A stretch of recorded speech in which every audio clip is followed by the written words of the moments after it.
So the bucket model of stress is used in healthcare, and I found some theory from the UK. They use it over there, and you can see here's a model. So I'll just kind of walk you through it. Basically, there are three things. You are the system. You are a dynamic, adaptive, resilient system. That is what we are, biologically speaking. And the first part of the bucket is a container, and we're imagining, so what is the level of stress? If we imagine in this case that the bucket is filled with a certain amount of stress. And what increases your stress level? What is filling the bucket up? If it gets too full, if it starts overflowing, that will come in the form of symptoms. It could be physical pain, it could be stress, it could be blackout, or like trauma-related symptoms like freezing or having no energy. It can be everything, but it will express itself if your system is overloaded. And an important point here is that all stressors are equal. So you might have examples of this from your own life, where if somebody yells at you, it can feel exactly the same as if a car is coming towards you and it's going a bit too fast. You know, it's the same like, and for me personally, I definitely feel like the sense of physical danger in certain social situations. For example, I'm not very good with anger, and that's a challenge for me to be to contain. So biological stress factors could be, that's like kind of the physical stuff, your sleep, your nutrition, your movement, your lifestyle, smoking, whatever. Then the psychological is self-talk related things, your mental life, your narratives. Do you have a meaningful story carrying you forward? And that could also be from the anger example. And then there is social things as well. How are you feeling in your relationships? If you have a time with your loved ones that is a bit hard, that is a stressor just as much as a physical injury would be, for example. And if we just say there are three basic levels of stress, there might be relaxed, you might be kind of normal, and then there's this classic, or then there is the classic thing we call stress, which is that you are left in a hypervigilant or hyper-aroused state, which, if it is not very short duration, then it can be profoundly unhealthy to be stuck in hypervigilance for longer periods of time. Chronic stress is what is really bad for us. It causes many diseases. Some of you might have heard of neuropsychoimmunology, like this new field kind of mixing different modalities. But yeah, one of the big takeaways from these fields is that we do not want to be in a low to moderate level of stress all the time. And that is why we need to be aware of the level of stress in the bucket.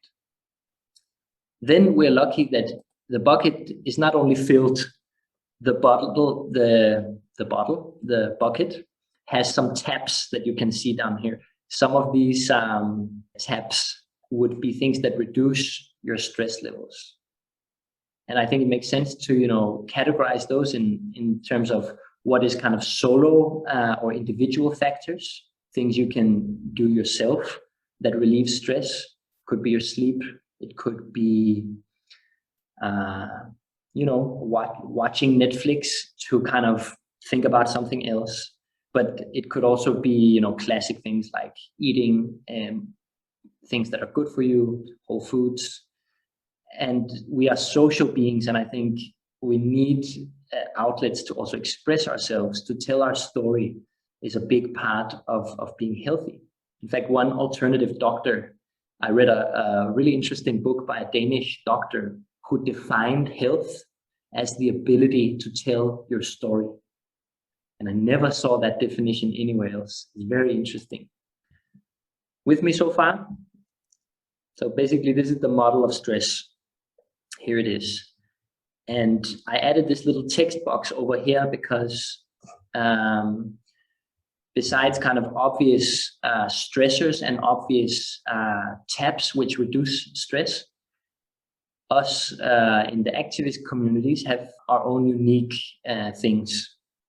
So I put in worry about the climate crisis as one stressor, for example. And just going up again from the last workshop, I asked the participants what was causing stress, and they mentioned expectations, both perceived demands, financial situation, physical things, emotions, boundaries, evaluations, and time management.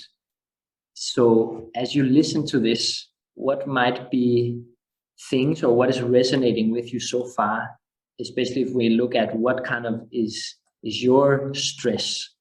Anybody want to put some words to that? One thing, when you were talking about the social, the biological, and the psychological, like the three ones, I think it's so important to keep in mind that these are all somewhat also connected and influence each other.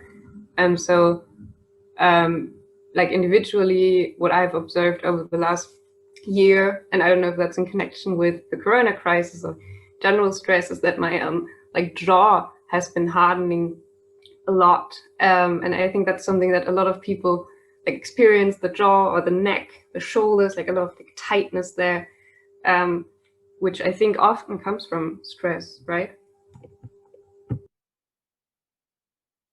Definitely. And that relationship between like physical danger and then other kinds of stressors in the modern world, it will go into your jaw and your neck.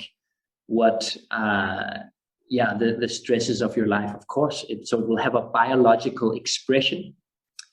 Yeah, that makes perfect sense. Any other things coming up? Okay, I have one maybe, and I think there's this idea that you have to be productive. It's probably pretty self-imposed at this point for me, but so and since if we're climate activists, this is not something you're taught in school how to do. So that makes it very different to be like productive if you constantly have to like figure out for yourself what to do compared to being productive as a job maybe, where someone will tell you exactly and you have measurable outcomes. And yeah, I can really relate to that, Lucas, as I'm working as a solopreneur. You know, I'm my own employer, and time management. And what I'm also thinking about when you speak is choice fatigue. When we make a lot of choices, this is draining our mental energies.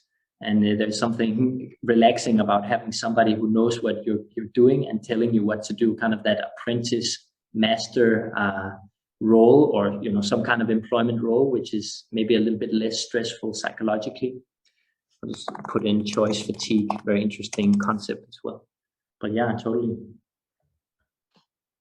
I think relating to that, also like an activist kind of stress factor can be that it's hard to see, like it can be that you put in a lot of hour for some like an action or any kind of work, and it's hard to see like the results, like the direct results from it, because I don't know, social change is like hard to see at the moment. So it's like it'd be stressful to know that you're putting in a lot of time or something where you don't see the like what is changing from it.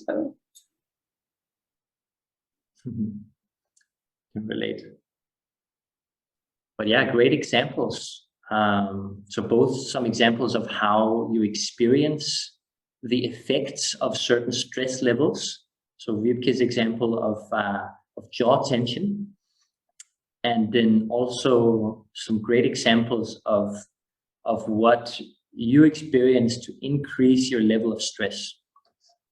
In terms of what reduces your stress level, I can just go down, because these guys from I put in the link, mentalhealth.uk.org, they have this graph. I have some things here, but let me just go all the way down. They have this handout, which I copied into the document, where they ask you to kind of fill out what is your own unique bucket of stress model. And let's focus on the tabs now, since we've talked a little bit about the clouds that they call them, and we've talked a little bit about how could a too high stress level express itself, and I'm sure we also have more examples on those 2 points. But if we focus now on what reduces the stress, what would you write in these fields down here that take some of the tension out of the system? Usually venting to my friends. Yeah. Anything else? Think to friends. Yeah. Also, alone time also helps. Movement, of course. Like whatever kind of movement is like best for one person. I know that some people love going running for stress reduction. Others do yoga, also in like different intensities. So some people, I guess, need a lot of action, and others just need to like feel the body. And like there are so many different options in movement, and I think there's like something for everyone in there. And what's your favorite, Vibke? The mix, of course. I mean, I've been practicing yoga for years, and sometimes I need to be challenged because I'm more of an unmotivated person, and sometimes I do yin yoga before sleep. So yeah, but yeah, I'd say having a party can help sometimes as well. Yeah. I might chime in right on that point, because I've been like recently I had a conversation which kind of confronted me with this unwillingness to say certain things to my parents that I might feel I wanted to express, and I actually got a real worry, like, am I not really being authentic? And I was feeling quite down about this, and then yeah, and I didn't go and talk to my parents, but then I had this, it wasn't a party, but it was me, my girlfriend, and one other guy, a friend. And we had a party recently, like, and we were just us three, you know, we were drinking rosé and really having a good time. We do acro yoga together. So, and that Friday night recently was like, even though on the physical level, like drinking and not really sleeping much should be a stressor, but there was something in that just totally rejuvenated me, and I felt my voice, you know, something like that. It makes sense for me, so just sharing. We can put in more notes as something if more comes up. This last little page, these 3 sentences, or just a little bit of context from me. You know, I'm a physiotherapist, and listening to your body signals, like noticing the tension in your jaw, noticing the quality of your breath, that it might be up here in the chest and might not be down in your belly. This is really kind of this embodied skill to be aware of what is your stress level. Because you might not, it's also a skill to be kind of metacognitive about your own thoughts, to realize like, wow, right now I'm drowning myself in self-critique or something else, right? And being aware of that is super important, both on the mental layer, but what is so amazing about the physical layer, which is why we do movement in these resilience workshops and trainings and so on, and which I think should be really part of any activist's life, is that it's so concrete to feel tension and then to move, to take a run, to feel those endorphins. It's concrete to work with in a way that is less mysterious maybe than how do I change my mental thought patterns. And that's a big positive note about the embodied aspect. And of course, our cognition is also intimately linked with our own body. The way you perceive the world will definitely be different if you are in a state of hypervigilance. For example, your breath and your mind are intimately connected, and that's actually one of the prime kind of philosophies or discoveries of yoga, for example. So embodied awareness is a great place to start if you want to live a more sustainable life in terms of your own well-being. I don't know if you've heard of this little acronym: hungry, angry, lonely, tired. Then halt, stop. Stop solving that problem, take a step back and then take care of yourself. Have any of you guys heard that one before?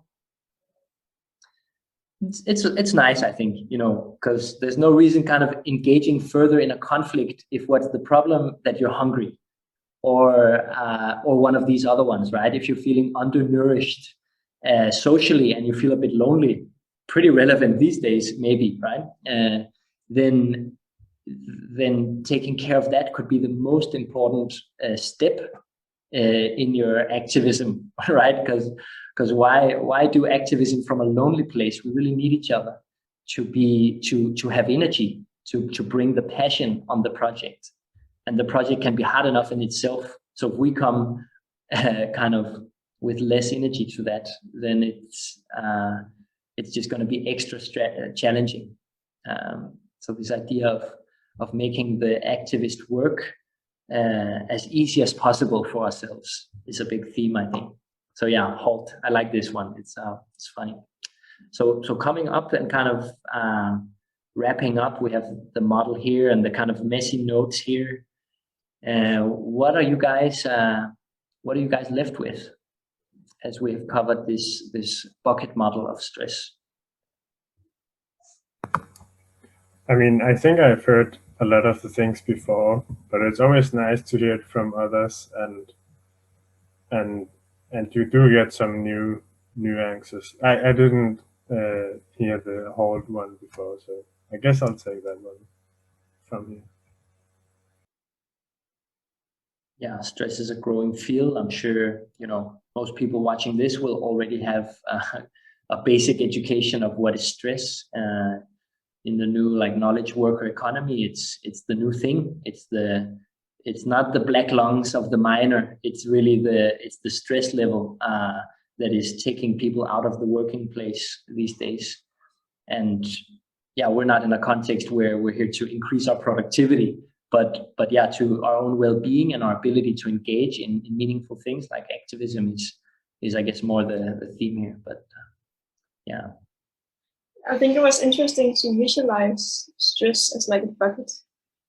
So next time I'm feeling stressed, I will try and think of it as a bucket and think of how I can make some holes in it. I wanted to ask, because I recently read about eustress, so stress as a positive force of motivation, and I was wondering if that would be a different kind of stress, or if it would just be a manageable level of stress in the bucket. Yeah, how that would work in the system. Yeah.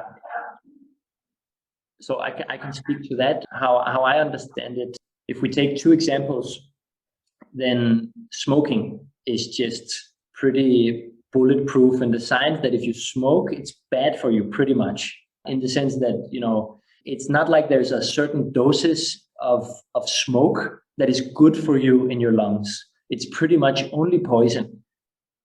And that's one kind of extreme end, because most things in life, our food is a giant category of this. And our movement is also another giant category. Not just fitness, but all your movement, the movement we're doing right now, speaking, living life, These are two huge categories where the doses is determining if it's a medicine or a poison. So for example, the movement we have done today with the nose breathing and squats for just 5 minutes, that would, for most people, definitely be a eustress, or where you it will stimulate your body and it will give you more energy acutely. But you can definitely imagine a workout that will take energy away from you. If you could run a marathon, for example, your immune system will be challenged in the following days. It's very common to get sick after a really strenuous physical exertion, because movement can be too much. It's not always more is better. And it's the same with many vegetables. You can also eat too many of certain nutrients, and then it becomes bad.